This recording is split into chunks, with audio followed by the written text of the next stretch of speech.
Imagine um homem que desceu dos céus em transmissões nacionais diárias, que mudou seu nome para significar o guerreiro que nunca conhece a derrota e que apropriou 1/3 da riqueza de seu país enquanto seu povo morria de fome. Este homem governou por 31 anos consecutivos, transformou seu país em sua propriedade pessoal e mesmo assim foi celebrado por presidentes americanos como um líder de estabilidade e visão. Esta é a história de Mobutu Sese Seko, o leopardo do Zaire. E se você acha que conhece tirania, prepare-se para ter sua percepção completamente transformada. De Uganda, onde Idi Amin se autoproclamou senhor de todas as feras da terra e peixes dos mares, até o menos conhecido Jean Bedel Bokassa, que gastou o equivalente a 1/4 do orçamento anual de seu governo para se coroar imperador de um invisível império centro-africano, a imagem estereotipada do ditador africano tem sido a de um tirano arrogante e cruel, que mantém o poder apenas através de força bruta e retórica populista. Mas como a renomada autora nigeriana Chimamanda Ngozi Adichie nos lembra, o problema com estereótipos não é necessariamente que sejam falsos, mas que são incompletos.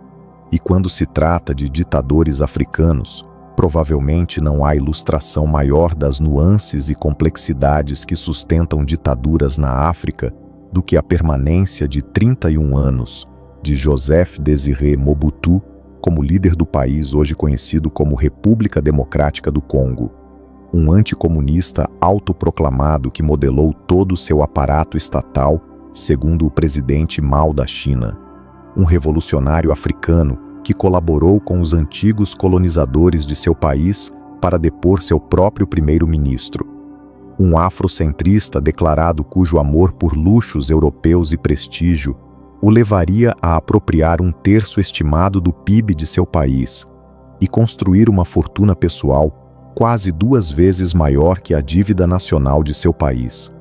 Um homem paradoxal de uma nação de paradoxos. Mobutu pode ter sido estereotipicamente arrogante e cruel, mas estava longe de ser um simplório. Seus mais de 3 décadas como líder supremo do Congo seriam construídas sobre uma combinação complexa de genialidade maligna, força de vontade e boa sorte. E antes de continuarmos, se esta história já está te intrigando, deixa aquele like para fortalecer o canal e se inscreve para não perder os próximos vídeos sobre as histórias mais fascinantes da África. Para verdadeiramente entender Mobutu, você precisa entender o Congo. E para entender o Congo, precisamos voltar ao início absoluto. Nascido em 1930, em uma família pobre no que então era conhecido como Congo belga, Mobutu cresceu em um país que, antes de se tornar uma colônia belga, havia sido propriedade pessoal do infame rei belga, Leopoldo II, um monarca ardiloso, cuja sede por riqueza e poder o levaria a se apropriar de um território 80 vezes maior que seu próprio reino e supervisionar a morte de mais de 10 milhões de africanos em um período de apenas 2 décadas. Respondendo à indignação internacional após a descoberta das atrocidades do rei Leopoldo, o governo belga assumiu o controle do território em 1908. Através da promoção da língua francesa, da construção de escolas primárias católicas e seminários e, mais importante, da transferência de todo o poder político para a administração colonial belga, o governo belga trabalhou para criar uma sociedade na qual colonos belgas controlariam os vastos recursos minerais do Congo em nome da população nativa, que os belgas esperavam que fosse submissa, cooperativa e reverente. O súdito colonial perfeito aos olhos belgas era um tipo de africano coloquialmente referido como evolué. Este era essencialmente um africano que, através de educação formal, ensino católico e obediência às leis coloniais, havia crescido não apenas para aceitar o domínio belga, mas talvez até ser grato por ele. Um evolué era um africano com comando suficiente da língua francesa para ser útil, mas não ameaçador à administração colonial. Em sua jornada pessoal para se tornar um evolué completo, o jovem Joseph Mobutu estudava em um internato católico em 1949, quando sua travessura juvenil o colocou em problemas com os padres de sua escola. Como punição por fugir e se esconder em um barco para encontrar uma jovem garota, ele foi ordenado a servir 7 anos no exército colonial. E embora possa ter detestado na época, os 7 anos de Mobutu no exército colonial seriam talvez o período mais decisivo na formação de seu destino. Durante seu tempo no exército, Mobutu recebeu treinamento militar básico e desenvolveu uma forte paixão por leitura e escrita. Entre alguns de seus favoritos estavam os escritos de Charles de Gaulle da França e do primeiro-ministro britânico Winston Churchill. Mas de longe, a influência mais forte sobre o jovem Mobutu foram os escritos do filósofo renascentista italiano Niccolò Machiavelli. Tão forte era a influência de Machiavelli sobre Mobutu que nos anos posteriores, um dos conselheiros militares de Mobutu afirmaria que Mobutu sabia de cor a maior parte das palavras da obra seminal de Machiavelli, O Príncipe. Mobutu deixou o exército belga um evolué completo e, graças ao seu forte domínio da língua francesa, logo se tornou um dos poucos jornalistas congoleses nativos no país. Mas a chegada à maioridade nos anos 40 e 50 da primeira geração de congoleses, que, como Mobutu, haviam recebido educação formal suficiente para ocupar empregos de colarinho branco na colônia, rapidamente começaria a expor as falhas nas suposições fundamentais que sustentavam o empreendimento colonial belga. Veja bem, os belgas presumiam que a provisão de escolas primárias, medicina ocidental e produtos de consumo seria suficiente para garantir o surgimento de uma geração de nativos que, ao contrário de seus ancestrais, estariam contentes com o domínio belga pelo resto de suas vidas. Mas, para seu choque e horror, havia uma falha na programação. Em vez de simplesmente serem gratos pelos chamados benefícios da civilização belga, muitos dentro da primeira geração de nativos formalmente educados do Congo começaram a denunciar o sistema colonial como hipócrita na melhor das hipóteses e profundamente explorador na pior. Sob o domínio belga, os nativos praticamente não tinham voz política e não tinham direitos de possuir terras ou viajar pelo país como quisessem. Os nativos também eram submetidos a toques de recolher em áreas urbanas e trabalho forçado em áreas rurais. Embora pudessem frequentar escolas primárias, a única outra forma de educação adicional disponível para a maioria dos nativos era em seminários católicos ou no exército colonial. Somente no ano de 1950, quase meio século após o início da era colonial, os congoleses nativos foram permitidos a frequentar as mesmas escolas secundárias que os filhos de colonos belgas. Mas apesar dos melhores esforços da Bélgica para manter sua preciosa posse, os famosos ventos de mudança dos anos 50 e 60 acabariam por dar um golpe fatal ao castelo de cartas que era o Congo belga. Em março de 1957, Kwame Nkrumah de Gana conseguiu garantir a independência de seu país da Grã-Bretanha. Como o primeiro líder africano negro a alcançar a independência, Nkrumah imediatamente embarcou em uma campanha agressiva para inspirar jovens africanos de todo o continente. Um dos discípulos congoleses mais apaixonados de Kwame Nkrumah era Patrice Emery Lumumba, um orador apaixonado cujo zelo revolucionário o tornaria o líder mais proeminente no movimento de independência do Congo.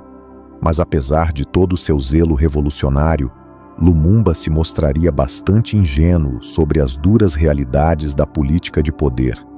Muito diferente de Gana de Nkrumah, que tinha taxas relativamente altas de educação formal, um exército nativo funcional e uma população relativamente homogênea, o Congo de Lumumba era uma nação muito grande e diversa, com níveis muito baixos de educação formal. Em 1960, o Congo tinha um total de apenas 30 graduados universitários.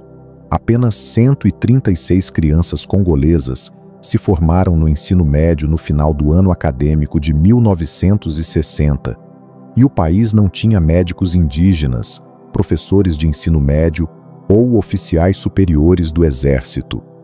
Enquanto o fervor revolucionário de Lumumba mantinha sua cabeça nas nuvens, um homem que tinha os pés firmemente no chão era o jovem Joseph Désiré Mobutu. Percebendo que a independência do Congo era virtualmente inevitável, Mobutu juntou-se ao partido de Lumumba. Apesar de seus muitos anos trabalhando como informante pago para a polícia colonial, Mobutu se rebatizou como um apaixonado nacionalista congolês e, em pouco tempo, estabeleceu uma amizade próxima com Lumumba e até se tornou seu assistente pessoal.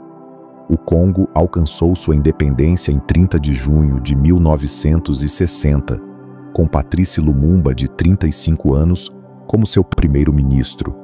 Mas como um jovem cervo lançado em uma toca de leões famintos, o Congo de Lumumba seria despedaçado antes mesmo de poder encontrar seus pés. Dentro de seus primeiros 7 dias como Estado independente, uma revolta do exército irromperia em um massacre civil completo, enquanto o governo de Lumumba lutava para controlar a situação. Em desespero, Lumumba demitiu todos os oficiais belgas no exército e nomeou seu ex-assistente pessoal, Joseph Mobutu, como chefe do Estado-Maior do Exército. Embora Mobutu tivesse recebido apenas treinamento militar básico, sua habilidade de ganhar a confiança de Lumumba acabara de lhe render sua primeira grande vitória no caminho para o poder absoluto. Insatisfeito com a resposta da ONU à crise, Lumumba apressadamente recorreu à União Soviética por assistência militar. E, infelizmente para ele, este movimento acabaria por ser sua ruína. Lumumba há muito estava na lista de observação da CIA como um suspeito simpatizante comunista. Com seu apelo à União Soviética, os americanos sentiram que suas suspeitas haviam sido confirmadas. Onde a maioria das pessoas via caos, Mobutu via uma oportunidade de ouro. Ao se alinhar aos interesses americanos e belgas, Mobutu percebeu que poderia usar seu poder militar para consolidar poder para si mesmo e criar uma relação perfeitamente simbiótica entre ele e 2 dos países mais poderosos do mundo. Agindo em colaboração com o presidente Kasavubu, os belgas e os americanos, Mobutu organizaria a captura e execução secreta do mesmo homem que o havia trazido aos corredores do poder. Com Lumumba fora do caminho, Mobutu voltou seu foco para esmagar à força as rebeliões que ameaçavam dividir o país. Após mais de 4 anos de combates pesados, as forças apoiadas pelo Zeuá de Mobutu conseguiram reprimir todas as rebeliões e restaurar o poder ao governo central. Como demonstração de gratidão, o presidente Kasavubu promoveu Mobutu ao posto de general de divisão. Apenas 6 dias após sua nomeação como general de divisão, Mobutu finalmente formalizou seu status como o homem mais poderoso no Congo, quando demitiu tanto o presidente quanto o primeiro-ministro em um golpe militar relativamente simples. Imediatamente movendo-se para instilar medo nos corações do público, Mobutu ordenou o enforcamento de 4 ex-ministros diante de uma multidão de mais de 50.000 espectadores. Como muitos dos maiores ditadores do mundo, Mobutu entendeu que o medo sozinho não seria suficiente para mantê-lo no poder. Como parte das celebrações do Dia da Independência do Congo, em 1966, Mobutu organizou uma cerimônia memorial maciça em honra do falecido Patrice Lumumba.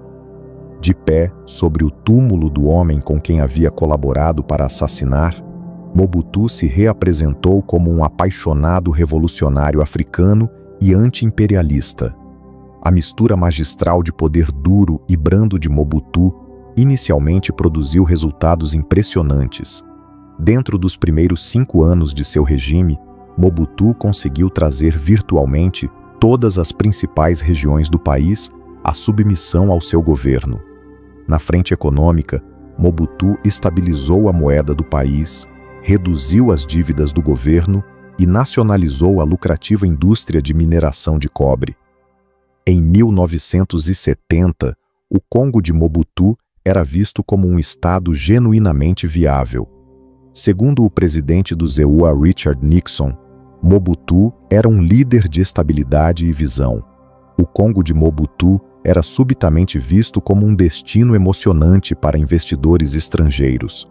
A popularidade de Mobutu atingiu um pico histórico durante o início dos anos 70, quando o preço crescente do cobre forneceu ao seu governo uma enorme injeção de dinheiro. Apesar de seus laços com o ZEUA e supostamente posição anticomunista, Mobutu tiraria profunda inspiração do presidente Mao da China e modelaria toda a sua estrutura estatal segundo a China de Mao. Mobutu transformou o Congo em um estado de partido único liderado por seu próprio partido. A filiação ao MPR foi tornada obrigatória para todos os cidadãos, incluindo seus ancestrais e até suas crianças ainda não nascidas. Mobutu iniciou sua própria revolução cultural com o lançamento de uma ideologia estatal que ele chamou de authenticité. Aproveitando-se do profundo ressentimento do povo congolês em relação ao imperialismo belga, Mobutu alegou que o objetivo final de sua nova ideologia era reafricanizar o povo congolês através de uma rejeição completa das normas culturais europeias. Como parte de sua grande revolução africana, Mobutu mudou o nome do país para Zaire. Nomes europeus foram completamente banidos para todos os cidadãos zairenses. Dando o exemplo, Mobutu até mudou seu próprio nome para Mobutu Sese Seko Kuku Ngbendu Wazabanga, que em sua língua nativa significava o guerreiro, que não conhece derrota por causa de sua resistência e vontade inflexível, e é todo-poderoso deixando fogo em seu rastro. De crenças supersticiosas sobre as partes mágicas de sua famosa bengala de madeira, a canções e danças elaboradas, celebrando sua divindade e onisciência, Mobutu construiria um dos cultos de personalidade mais notáveis da história moderna. A transmissão de notícias diária do Zaire sempre começava com um clipe mostrando Mobutu em seu icônico chapéu de pele de leopardo, descendo através das nuvens com jingles hipnóticos tocando ao fundo. Com toda a fanfarra e adulação que recebia, Mobutu logo começou a acreditar em seu próprio mito. Aproveitando-se de seu poder desenfreado, Mobutu ordenou a apreensão compulsória de cerca de 2.000 empresas de propriedade estrangeira operando no Zaire. Mas em vez de redistribuir a riqueza ao povo zairense como alegava, virtualmente todas essas empresas foram realocadas para Mobutu e seu círculo íntimo. Graças a esta e outras políticas similares, Mobutu supostamente ganharia controle sobre 1/3 estimado do PIB de seu país e construiria uma fortuna pessoal de mais de 5 bilhões de dólares. De uma propriedade de 800 hectares em Portugal a mansões na Bélgica e França, bem como um enorme palácio de 100 milhões de dólares construído em sua vila ancestral, Mobutu viveu uma vida com que outros ditadores só poderiam sonhar.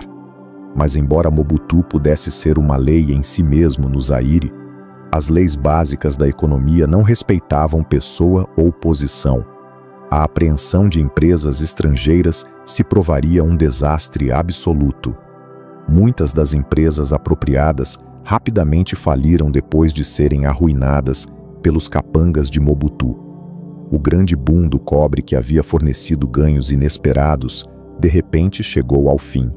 O custo das importações de alimentos subiu acentuadamente As dívidas estrangeiras começaram a subir exponencialmente e o valor da moeda foi dizimado. A crise econômica do Zaire marcaria o início do fim para o regime de Mobutu. Com cada vez mais cidadãos não tendo nada a perder, vários grupos de oposição começaram a exigir o fim do sistema de partido único de Mobutu. Mas apesar da crise econômica, o governo de Mobutu continuou a receber apoio firme dos EUA e seus aliados. Através de seus relacionamentos próximos com os presidentes Richard Nixon, Ronald Reagan e George Bush, Mobutu habilmente manteve o apoio ocidental, promovendo a ideia de que uma mudança de regime no Congo mergulharia o país de volta ao caos dos anos 60. Mas o fim da Guerra Fria no início dos anos 90 significaria que o velho argumento de Mobutu, ou caos, não tinha mais tanto peso. Após mais de 25 anos de apoio inabalável, os amigos ocidentais de Mobutu de repente começaram a pedir que ele considerasse fazer do Zaire uma democracia multipartidária. Em um discurso emocional, Mobutu anunciou que estaria se afastando como líder do MPR e comissionou uma conferência nacional. Mas, para seu choque, a conferência desceu a nada mais que uma denúncia pública de seu regime. Em resposta aos protestos, Mobutu suspendeu a Conferência Nacional e mobilizou tropas para reprimir violentamente as manifestações. Mas com a economia em frangalhos, as repressões violentas apenas levaram a mais protestos. Com a Guerra Fria encerrada, os parceiros ocidentais de Mobutu não tinham incentivo para vir em seu auxílio. Com Mobutu em seu ponto mais baixo, uma insurgência liderada por Laurent Désiré Kabila, patrocinada pelos inimigos de longa data de Mobutu, marchou do leste para o oeste do Zaire para derrubar o governo. Não mais apoiado por seus amigos ocidentais, o exército de Mobutu mal conseguiu resistir e, após negociações de paz fracassadas em maio de 1997, Mobutu foi eventualmente derrubado e forçado ao exílio. Um homem doente e desanimado, Mobutu morreu no Marrocos alguns meses após sua derrubada. Mas mesmo na morte, o sistema que Mobutu criou viveria por muitos anos vindouros. Assim como seu predecessor, Laurent Kabila renomeou o país, mudou sua bandeira e hino nacional e fez promessas grandiosas.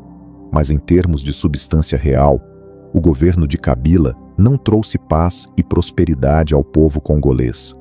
E então, mesmo 2 décadas após o fim dos regimes de Mobutu e Kabila, a RDC permanece um dos países mais pobres e instáveis do mundo, apesar de seus recursos naturais infinitamente valiosos. De potências estrangeiras gananciosas a ideólogos ingênuos, políticos traiçoeiros e um povo profundamente dividido, a história da RDC tem sido uma intersecção melancólica de personagens falhos e eventos infelizes. A história de Mobutu não é apenas a história de um ditador. É um espelho que reflete as complexidades da descolonização africana, os perigos da interferência estrangeira e as consequências devastadoras de quando o poder absoluto corrompe absolutamente. Mobutu estudou Maquiavel e aplicou cada lição com precisão cirúrgica. Ele entendeu que o poder não é tomado apenas pela força, mas consolidado através de uma mistura calculada de brutalidade, propaganda, carisma e alianças estratégicas. E se você está achando esta história fascinante e perturbadora ao mesmo tempo, compartilha este vídeo para que mais pessoas possam conhecer essas histórias complexas da África que raramente são contadas com a profundidade que merecem. O legado de Mobutu continua a assombrar a República Democrática do Congo até hoje. As estruturas de corrupção que ele estabeleceu, a cultura de cleptocracia que ele normalizou e a desconfiança profunda nas instituições democráticas que ele cultivou ainda reverberam na política congolesa. Talvez a lição mais importante da história de Mobutu não seja sobre ele especificamente, mas sobre o que ele representa. Ele representa o que acontece quando o mundo permite que ditadores prosperem em troca de estabilidade geopolítica. Ele representa o preço que nações inteiras pagam quando suas trajetórias são determinadas não pela vontade de seu povo, mas pelos interesses de potências estrangeiras. Mobutu Sese Seko, o leopardo do Zaire, o homem que descia das nuvens nas telas de televisão, o homem cujo nome significava invencibilidade, acabou descobrindo que mesmo o poder absoluto tem seus limites. Mesmo a propaganda mais elaborada eventualmente se choca com a realidade. Mesmo as alianças internacionais mais fortes eventualmente se dissolvem quando deixam de servir a interesses estratégicos. E assim termina a história de um dos ditadores mais complexos e consequentes da história africana moderna. Um homem que foi simultaneamente produto e arquiteto de seu tempo. Um homem que provou que os estereótipos sobre ditadores africanos são incompletos, porque a realidade é sempre mais nuanceada, mais complexa e mais profundamente trágica do que qualquer caricatura poderia capturar. Se esta jornada pela história de Mobutu te fez refletir sobre as complexidades do poder e da política africana, deixa aquele like para que mais pessoas possam conhecer essas narrativas que raramente são contadas com a profundidade que merecem. E se inscreve no canal para não perder as próximas histórias fascinantes que vamos explorar juntos.